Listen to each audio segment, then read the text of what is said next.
여호수아 7장 말씀을 보겠습니다.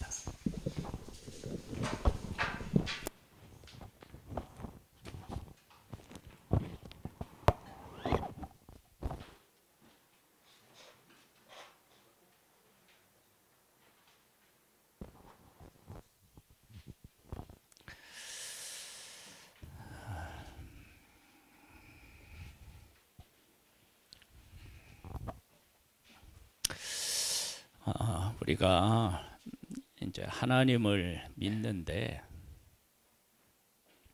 하나님을 믿는 본질이 도대체 뭘까? 이게 이제 쉬우면서도 참 어려워요. 인생이 뭐냐 물어보면 그게 좀 답하기가 쉽지 않잖아요. 그렇죠? 인생이 뭐예요?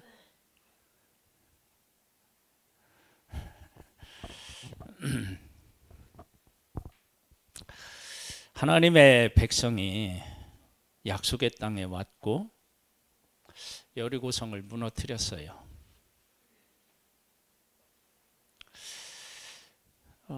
그러면 약속의 땅에 와서 여리고성 무너뜨렸으면 이제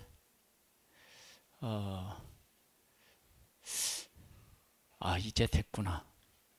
그럴 수 있잖아요. 그런데 그 다음에 이제 문제가 생겨요. 아이성이라고 하는 작은 성. 참 이름도 어떻게 우리나라 이름하고 똑같은지 이렇게 어울리는지 모르겠어요. 아이성인데 작은 성이에요. 그래서 아이성인 거야.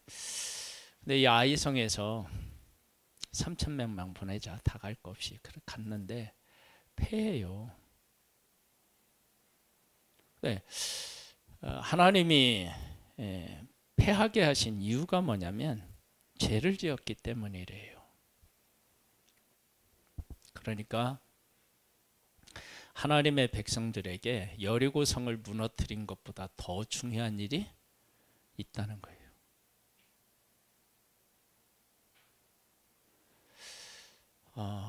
우리가 하나님 앞에 예배를 드리고 또 하나님 앞에 헌금을 드리지만 하나님 앞에 헌금 드리면 다고 예배 드리면 다냐? 그렇지 않아요. 우리의 삶을 어떻게 살아가느냐라고 하는 문제가 중요하고요. 헌금을 드릴 때 왜 드리느냐를 하나님이 따지시면 그게 더 중요해집니다. 그래서 신앙생활을 할 때 그냥 하면 안 됩니다. 절대로 안 됩니다. 하나님이 정말로 우리에게 원하시는 게 도대체 뭐냐? 그러면 지금은 여리고성과 싸워서 이긴 한 번의 사건 이후에 범죄가 있었어요. 그런데 우리가 이제 성경 전체를 우리가 이제 알고 있는데 하나님의 백성들에게 약속의 땅을 다 이렇게 이제 싸워서 이겨서 약속의 땅을 차지했어요. 그 이후에 하나님의 백성이 왜 고통을 겪어요? 여러분, 약속의 땅을 주시는 것이 하나님의 목적이었으면 약속의 땅을 주셨을 때 그 이후에는 약속의 땅에서 편안히 잘 살 수 있도록 하나님이 해주시면 될 거 아니에요. 근데 안 그래요.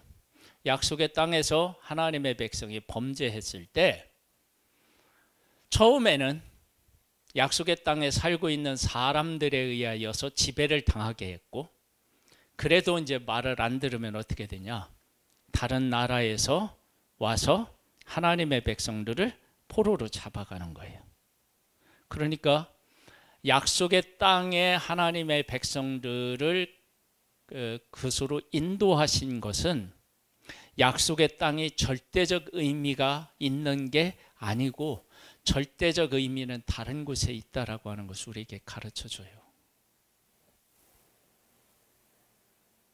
하나님이 하나님의 백성을 애굽에 종살이해서 거기서 이제 10가지 재앙과 홍해를 건너고 광야를 통과해서 약속의 땅으로 이끄실 때는 약속의 땅이 전부인 것처럼 보여져요.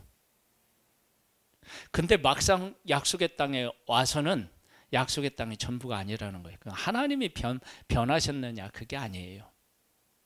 하나님은 처음부터 그러셨어요. 늘 하시는 말씀이 뭐냐면 네가 내 말을 순종하지 아니하면, 그래서 지금 여호수아 전에 신명기 28장에 보면 하나님의 말씀에 순종했을 때 받을 복과 하나님의 말씀에 불순종했을 때 하나님께서 그들을 치시는 내용이 나오는데, 그 나오는 내용 중에서 어떤 내용이 나오냐면 적군에 패하면 뭐 어떻게 되고 이런 얘기가 쭉 나와요. 그러니까 약속의 땅에 들어보내기 이전에 이미 하나님은 하나님의 백성들에게 약속의 땅이 전부가 아닌 것을 말씀하신 거예요. 그런데 약속의 땅에 와서 약속의 땅이 전부라는 착각을 하고 그 땅을 차지한 것이 우리의 삶의 목표고 전부인 것처럼 생각하면, 그러면 그냥 무너져요. 그러니까 우리가 정말로 정신을 바짝 차려요. 지금 이제 말세가 되었다고 그러는데요. 근데 사실 이건 정신을 바짝 차리라고 얘기하는 것은 하나님 앞에 이렇게 멀찍이 있는 사람들에게는 정신을 정말 바짝 차려야 되겠지만, 하나님하고 동행하는 사람들에게는요 그럴 필요가 없어요. 왜냐하면 하나님과 동행하면 하나님하고 동행하는 그 삶이 모든 것들을 다 가르쳐 주고 모든 것에서 보호해 주시고 모든 것들을 할 수 있는 힘을 그에게 주신다고요. 그런데 하나님으로부터 멀잖아요. 멀리 있잖아요. 그러면 이 진짜 이거 정신 바짝 차리지 않으면 큰일 납니다. 지금 이제 말세가 그런 것들이 더욱 분명해지게 되어 있어요. 그래서 내가 이제 하나님의 말씀 안에 거하고 하나님과 이렇게 교통하고 하나님과 함께 살아가잖아요. 그럼 어떻게 해야 할지를 하나님 다 가르쳐 주셔요. 그리고 보여주시고요. 그것을 할 수 있는 능력도 하나님이 다 주셔요. 그런데 내가 하나님의 말씀대로 살지 않잖아요. 그러면 어디로 가야 할지, 무엇을 해야 할지, 무엇을 바라봐야 될지 이게 정말로 어려워요. 그래서 이제 어떻게 되냐? 유튜브를 찾아봐야죠. AI에 검색을 해봐야죠. 근데 그거 가지고 안 돼요. 하나님이 그거보다 작으신 분이 아니에요. 하나님은 어마어마한 분이시기 때문에 AI로 다 검색이 안 돼요. 그리고 내가 하나님의 뜻대로 바르게 살지 못했는데 하나님에 대해서 바로 아는 길이 있다? 없어요. 절대 없어요. 그건 진리이기 때문에 그래요. 진리이기 때문에 그러니까 편법을 동원해서 하나님을 알 수 있는 방법이 없어요. 그냥 그건 정로를 걸어야만 가능해요. 정로를 걸어야만. 그 하나님이 하시는 일을 우리가 이제 다니엘 같은 사람을 보면은요, 어떤 일이 일어나면 그 얘기를 듣고 그냥 알잖아요. 꿈을 해석하고 다 하잖아요. 그런데 다니엘에게 그렇게만 하나님이 찾아오신 게 아니에요. 하나님이 다니엘에게 꿈을 주셔요. 근데 다니엘이 그걸 해석을 해요, 못해요? 못해요. 그때는 못해요. 그러니까 다니엘이 하나님하고 동행했을 때 꿈을 해석할 능력도 주셨지만 하나님이 보여주신 것 때문에 다니엘이 도대체 이걸 몰라가지고 끙끙 앓다가 출근하고 그러거든요. 그리고 이제 이런 것들을 통해서 다니엘이 뭘 깨달았느냐면 하나님은 내가 알아. 내가 스스로 알 수 있는 분이 아니에요. 그러니까 하나님의 뜻을 따라 살아가면 하나님께서 그걸 보여주시고요. 보여주시지만 다는 또 안 보여주셔요. 그렇다고 안 보여주시느냐? 아니요, 보여주셔요. 도대체 그런 말이 어디 있느냐? 그런 게 있어요. 그래서 지금 이 아간의 사건은요, 그런 의미에서 참 우리들이 그 하나님 안에서 본질적인 것이 무엇인지에 대해서 정말로 묻게 되어 있다고요. 한번 볼까요? 이스라엘 자손이 온전히 바친 물건으로 말미암아 범죄하였으니 이는 유다 지파 세라의 증손 삽대의 손자 갈메의 아들 아간이 온전히 바친 물건을 가졌음이라. 여호와께서 이스라엘 자손에게 진노하시니라. 한번 보세요. 훔쳐갔을 때 아이성과 싸우기 전에 야, 아간이 훔쳐갔다, 이렇게 하면 전쟁에서 나가서 죽을 일도 없을 거 아니에요. 하나님은 그렇게 하지 않으셨어요. 가서 싸웠고 패했고, 그리고 나서 이 원인이 어디 있느냐, 그렇게 할 때 하나님이 이러이러해서 그렇다라고 하셨고, 다 조사해 보니까 아간이 이러이러해서 패했다, 그거예요. 여러분, 우리가 하나님을 믿는데 하나님이 내 앞서 행하시는 것이 있지만 어느 때는요, 우리가 무엇인가를 잘못했을 때 하나님이 막아주시면 그런 손해가 없을 텐데 손해 다 보고 고통 다 겪을 때까지 내버려 두시는 거예요. 왜 그렇게 하시느냐? 앞으로의 전투에서 하나님의 백성들이 하나님의 말씀에 전적으로 순종하느냐 불순종하느냐 라고 하는 것이 어떤 결과를 갖고 오는지를 이 사건을 통해서 분명히 보여주신 거예요. 하나님의 지혜와 그 능력은요, 우리가 생각하는 것하고는 비교할 수 없어요. 예수님 때에 그 돼지떼가 귀신이 우리 돼지떼에게 들어가게 해달라고 이렇게 얘기하잖아요, 귀신이. 그때 예수님이 어떻게 해요? 소원을 들어주셔요. 나는 처음에 예전에요, 하나님, 귀신의 기도도 들어주는데 왜 나한테는 안 들어주마?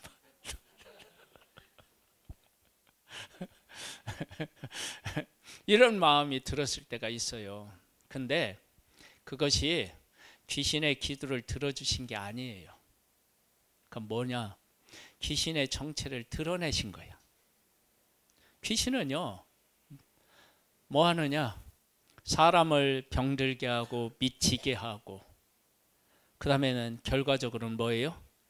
죽음으로 내모는데 거기 있는 돼지떼가 어떻게 해요? 일부분만 죽나요? 다 죽어요. 그건 뭐냐면, 귀신은 결과적으로 뭐냐면 모든 것들을 죽음으로 몰고 가고 있다라고 하는 것을 사람들에게 다 보여주신 거야. 그러니까 귀신이 얘기했을 때 귀신은 예수님 우리 부탁 들어주시네 라고 생각했을지 몰라. 근데 하나님은, 예수님은 그 일로 인해서 귀신의 정체가 무엇인지를 그대로 보여주신 거예요. 다 몰살지게 시킨 거예요. 그러니까 지혜로서 귀신이 하나님을 당할 수가 없는 거예요. 없어요. 그러니까 우리들 가운데 일어나는 일들을 자세히 잘 보면 하나님께서 우리들을 어떻게 사랑하시고 어떤 길로 인도하시고 진짜 중요한 것이 무엇인지를 하나하나 다 가르쳐 주셔요. 저도 우리 이제 계속 기도하고 있지만 우리 교회 예배당을 놓고 기도하고 있어요.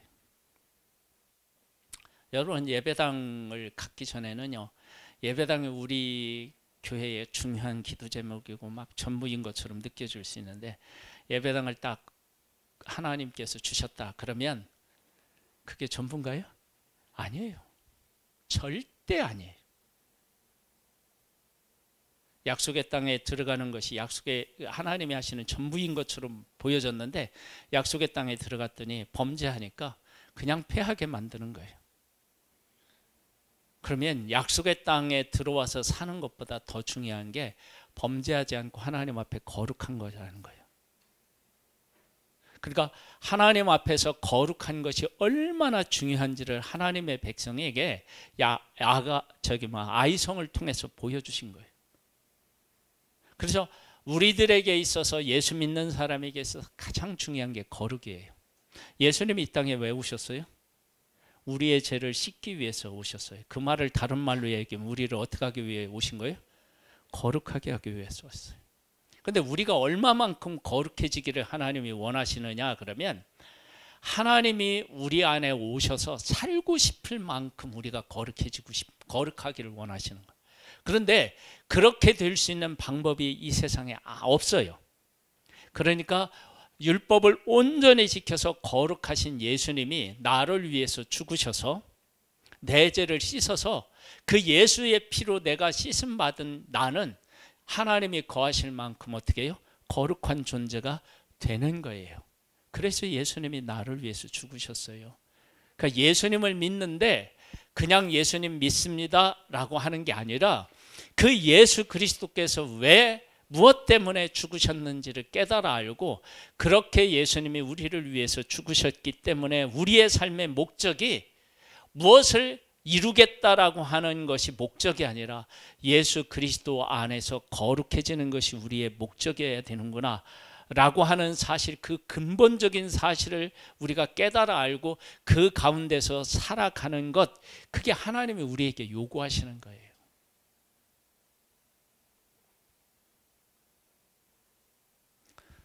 그래서 교회가 무슨 엄청난 일을 이루려고 애를 쓸 게 아니에요. 하나님이 거룩한 존재가 되잖아요. 그러면 그 거룩한 존재를 가지고 하나님이 어떤 일을 하셔요. 어떤 일을 하신다고요. 그러면 그 일에 교회가 순종해서 그 일을 하면 돼요. 막 우리가 뭘 크게 하겠다고 막 애쓸 필요가 없다니까요. 제가 이런 사실을 이렇게 피부로 느끼는 게 뭐냐 그러면은요, 제가 늘 말씀을 드리잖아요. 하나님이 어느 순간부터 저에게 말씀을 통해서 이렇게 자꾸 다가오셔요. 이렇게 이제 예배를 앞에 놓고요, 제가 이제 무슨 말씀을 전해야 되나 이렇게 고민을 하잖아요. 왜 고민을 안 하겠어요? 하죠. 고민을 하는데 답이 안 나와요. 안 나오는데 하나님이 저한테 주신 게 있잖아요. 그 뭐냐? 말씀 읽으래요. 그래서 제가 몸이 안 좋았어요. 그래서 집에서 이렇게 누워 있으면서 말씀을 계속 들었어요. 이렇게 듣고 설교를 이렇게 하잖아요. 그럴 때 아무리 생각해도 뭐를 해야 되는지를 모르겠어요. 그 왜 모르겠느냐? 제가 하나님이 주신 그 은혜 안에 안 거하지 않아서 그래요. 어떡하냐? 말씀을 펼쳐놓고요, 말씀을 읽고요, 정리하잖아요. 그러면 뭐를 전해야 될지가 그냥 이렇게 다가와요. 이렇게 그냥 이렇게. 그때는 왜 내가 이 말씀을 이렇게 제껴놓고 왜 고민을 했는지 바보 같다는 생각이 들 만큼 그냥 이렇게 하나님의 말씀이 이렇게 그냥 다가와요. 말씀을 읽고 정리해 보면. 그러니까 내가 해야 될 일을 모를 때 하나님께서 나에게 주신 은혜 아래서 그 길에 서서 그 길을 걸으면 내가 해야 될 길이 이렇게 깨달아지고 보이는 것처럼, 이건 제가 설교하는 일에만 관련된 일이 아니라는 확신이 드는 거예요. 이건 하나님의 일을 하면 반드시 이래요. 여러분, 전도하는 사람들한테는요, 전도를 하면요, 전도에 대한 것들이 보여요. 전도에 대한 것. 전도의 가치도 알게 돼요. 의미도 알게 돼요. 영혼들의 변화도 보이게 돼요. 그런 것들이 전도를 하는 사람에게 전도에 대한 답이 그냥 찾아와요. 그 사람에게. 그리고 하나님이 나를 통해서 어떻게 복음을 전하기를 원하신다라고 하는 것도 선명해져요. 그게. 예. 이건 전도, 제가 설교 얘기했는데요. 다른 것도 마찬가지예요. 만일에 우리 우리 찬양대하고 뭐 이렇게 성가대들이 내가 성가대로서 쓰고 찬양대로 이렇게 서면서 그 가치와 의미를 내가 깨달아 알지 못한다 그러면 지금 그 문제에 대해서 심각하게 여기고요. 하나님 앞에 기도하면서 내가 찬양을 하면서 하나님께서 왜 이 찬양대에 이 서게 하고 성가대를 서게 하셨는지 그 의미가 발견되지 않으면 여러분 기도하셔요. 그러면서 그 일을 하면서 이 일을 위해서 나로 하여금 찬양을 하게 하셨구나. 그걸 아셔야 돼요. 거기에 답이 있다니까요. 찬양하면서. 찬양대가 찬양하잖아요. 그럼 어떻게 되느냐면 이 지금 옳은 길 따르라 의의 길. 응? 이거 위에 있는 거 다 하고 우리가 후렴만 불렀거든요. 근데 이 찬양을 딱 부르면서 내가 하나님 앞에 헌신하면 이 찬양 가사에서 하나님이 나에게 말씀하시는 소리가 어떻게 해요? 들린다니까요. 그리고 찬양을 어떻게 해야 되는지가 보여요. 여러분 이렇게 나의 삶을 보고 그 가운데서 살아가는 것, 그게 바로 믿음이고요. 그것이 곧 예언이고 그 예언의 성취고 다 그 안에 있어요. 여러분 교회 일 하면서 무엇을 하든지 간에 다 이걸 볼 수 있어야 돼요. 그러니까 하나님은 다 보게 되어 있어요. 여러분 식사하시면서도요. 반찬만 만들지 마. 아이고 일주일에 왜 이렇게 빨리 들어와? 한 달에 왜 이렇게 빨리 들어와 그래? 어제 반찬한 것 같으니 오늘 또 하러 가네. 이렇게 다가올 수 있어요. 그런데 하나님 앞에서 내가 지금 반찬을 하고 성도들을 섬기는 이 일의 가치와 의미를 하나님 안에서 발견하게 되잖아요. 그럼 이게 달라요. 그리고 그걸 발견하셔야 돼요. 정말이에요.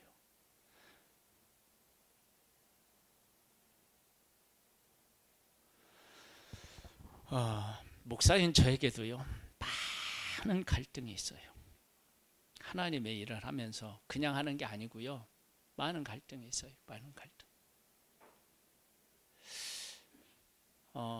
저는 목사이지만 우리 교회가 사이즈가 커져도 한 성도로서 교회에 봉사하고 싶은 마음이 있어요.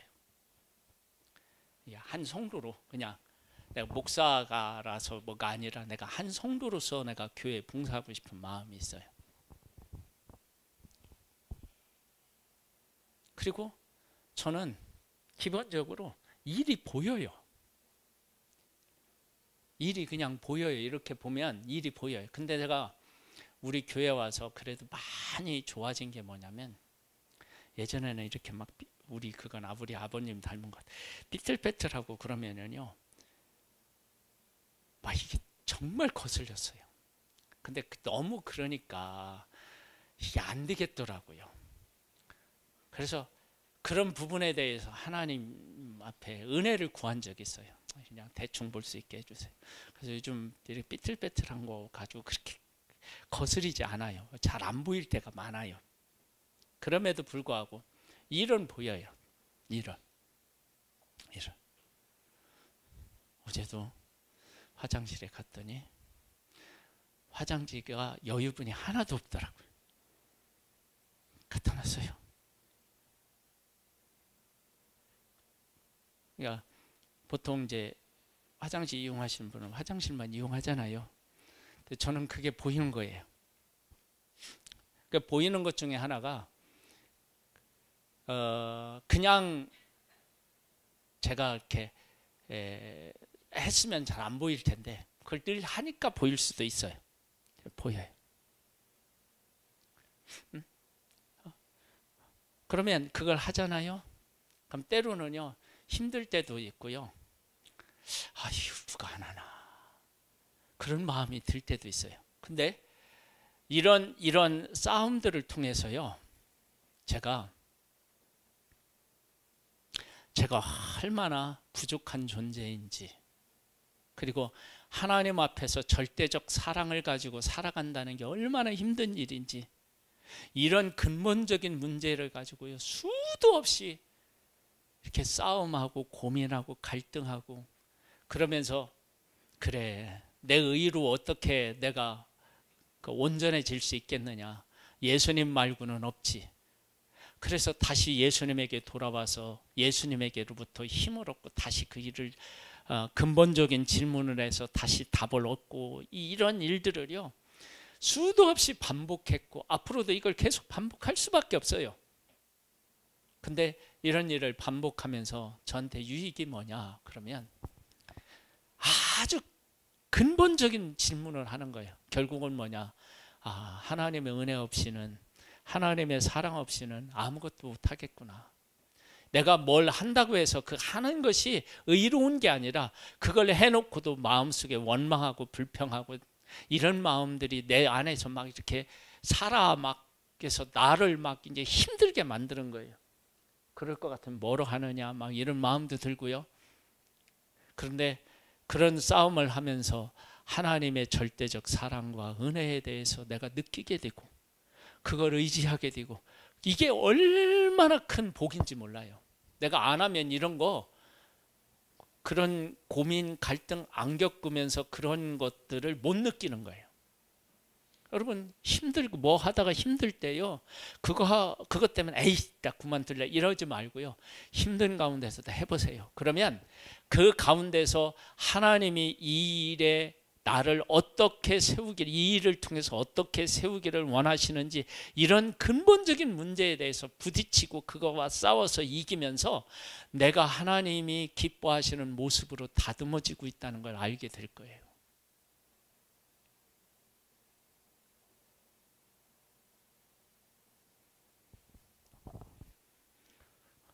하나님 앞에서 바르게 신앙생활을 하는 것은요 그냥 주어지지 않아요.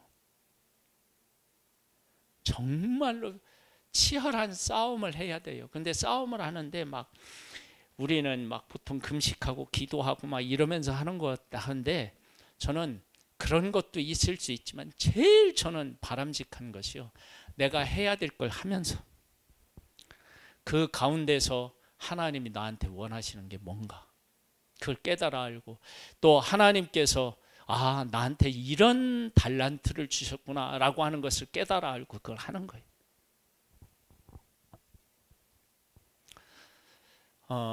이번에 우리 노예의 목사님 장인어른이 돌아가셔가지고 소천하셔서 제가 전남 강진에 다녀왔어요. 강진에 다녀왔는데 정말 힘든 일정이었어요. 왜 힘든 일정이었느냐, 화요일날 수천했는데 화요일날 제가 경기도 광주에 가서 목사님들하고 만나서 함께 내려갔어요. 그리고 예배 한번 드려주고 올라가야겠어요. 그랬는데 그 목사님과 사모님이 간곡하게 이 장례식 전체를 우리 노예에서 해달라는 거예요. 근데 수요일날 우리 목사님 한 분이 치과 예약을 해놨대요. 여러분 치과 예약은 그게 쉽게 이게 잡고 뭐 이게 어렵잖아요. 그런데 결례 이 앞니가 없이 그냥 지나셨다고. 그 왜 그랬느냐, 하여간 그런 이유가 있대. 갖고 그걸 해놓으셔야 되는데 가야 된다는 거예요. 근데 그 목사님 차를 타고 갔는데 그 목사님이 가셔야 되면 내가 끝나고 대중교통을 이용하려고 하면 이게 또 보통 일이 아닌 거예요. 막. 왜냐하면 경기도 광주에 차가 있으니까 그거 가지러 가야 될 거 아니에요. 고민을 하다가 그 저녁에 같이 올라왔어요. 올라와서 집에 교회에 오니까 11시 반이 넘었어요. 그리고 새벽에 일어나서 예배를 드리고 아침에 좀 볼일 보고 거기가 또 이제 가서 예배 드려야 되잖아요. 그래서 제가 또 우리 교회 차를 운전해서 갔어요. 가는데 그 밑에 지방에 눈이 많이 왔어요. 눈이. 우리 화요일날 올라오는데요, 막 한방눈이 쏟아져 가지고 이거 우리 갈 수 있을까라고 할 정도로 눈이 왔어요. 근데 왔어요. 그 다음날 가는데도 눈이 또 온대요. 가다가 뭐 눈이 오면 못 간다고 얘기해야지 했는데 눈이 안 와. 그렇게 많이 안 와. 그래서 이제 갔어요. 근데 이 강진이요, 남쪽 지방이잖아요. 전에 왔던 눈이 하나도 안 보여. 그러니까 거기는 날씨가 더워서 금방 녹는 거야. 그 목요일 날 이렇게 올라오는 날도요, 그 장례 치르는데 한방눈이 막 펑펑 왔어요. 펑펑 왔는데 점심 식사를 하고 이렇게 점심 식사하려고 이렇게 오고 그러는데 벌써 눈이 다 녹아. 안 오면 그렇게 다르더라고요. 기운이 여기하고는 완전히 달라.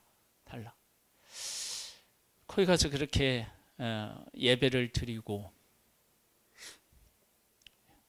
예배를 4번을 드렸어요. 우리 목사님들 가서 드리고 다른 목사님들은 이제 못 내려갔어요. 저 혼자 내려갔어요. 혼자 내려가고 가서 예배 드려주고 예배 드리고 같이 또 이제 숙소를 아주 좋은 데를 잡아놨어요. 황토방 펜션을 잡아놨어요. 우리 목사님, 노예 목사님들이 많이 오실 것을 아시고 막 큰 막 2층짜리 막 펜션을 빌려놨는데 거기서 막 팔자로 누워서 잤어. 나 혼자. 그렇게 하고 그 다음 날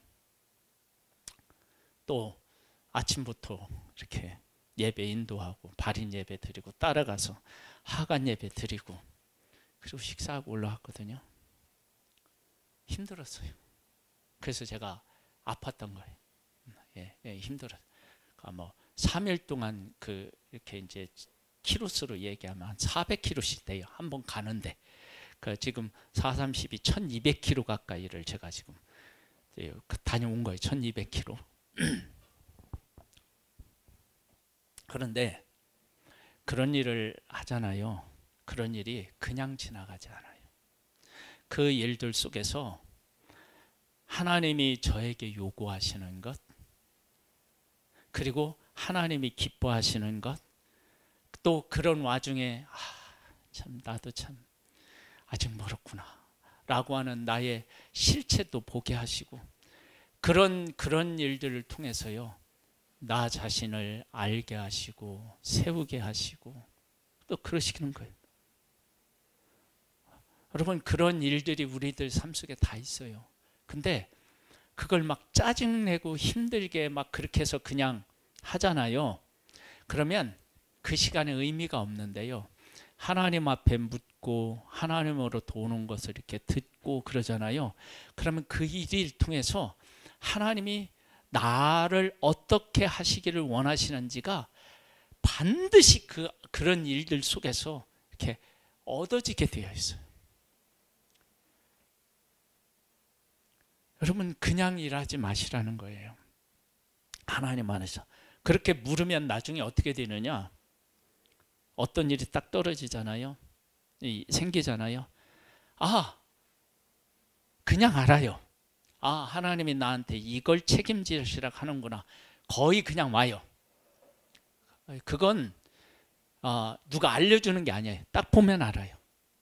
하나님의 일을 하면. 그리고 그 일을 그렇게 하잖아요.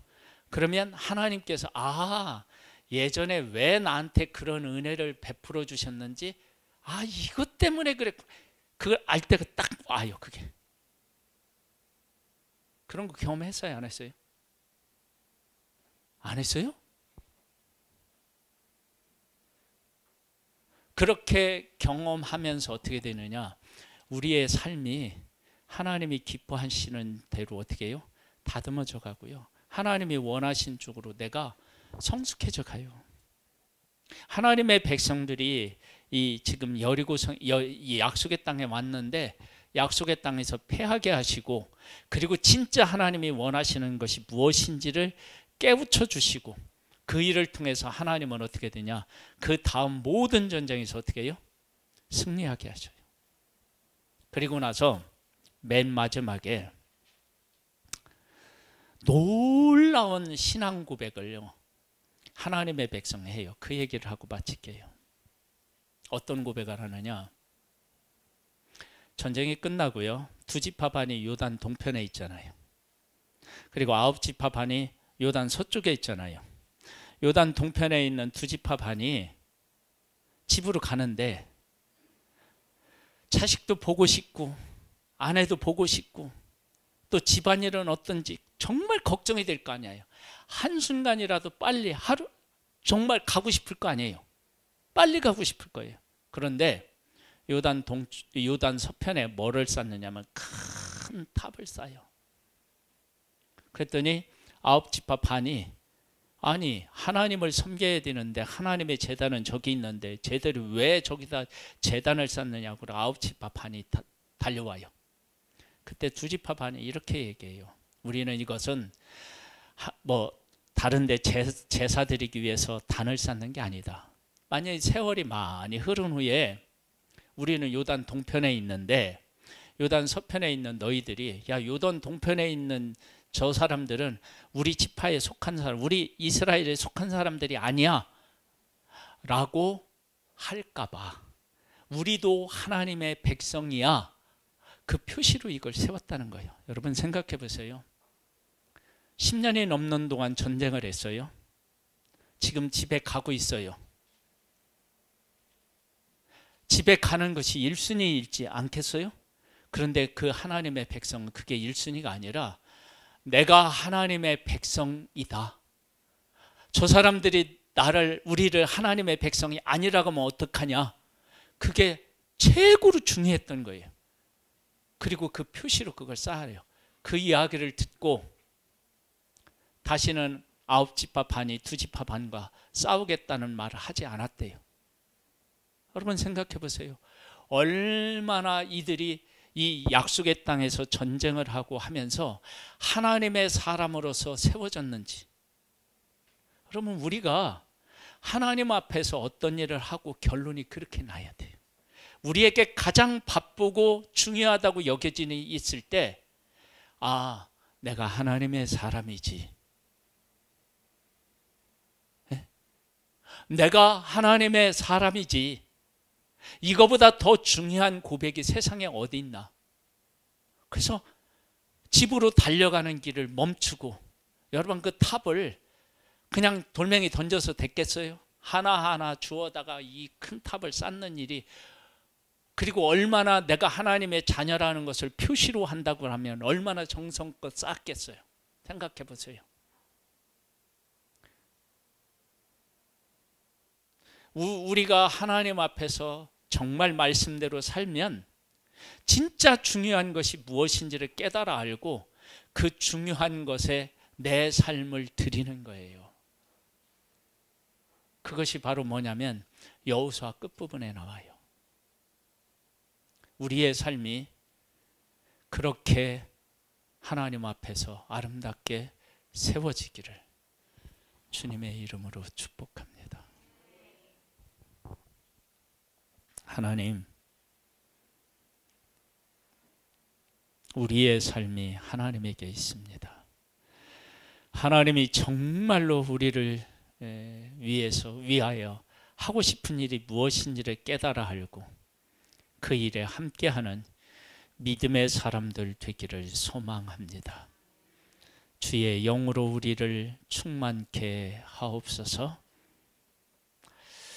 지금은 우리 주 예수 그리스도의 은혜와 하나님의 사랑과 성령님의 위로하심이 오후 예배를 드리는 사랑하는 성도들에게 이제로부터 영원토록 함께 있을지어다.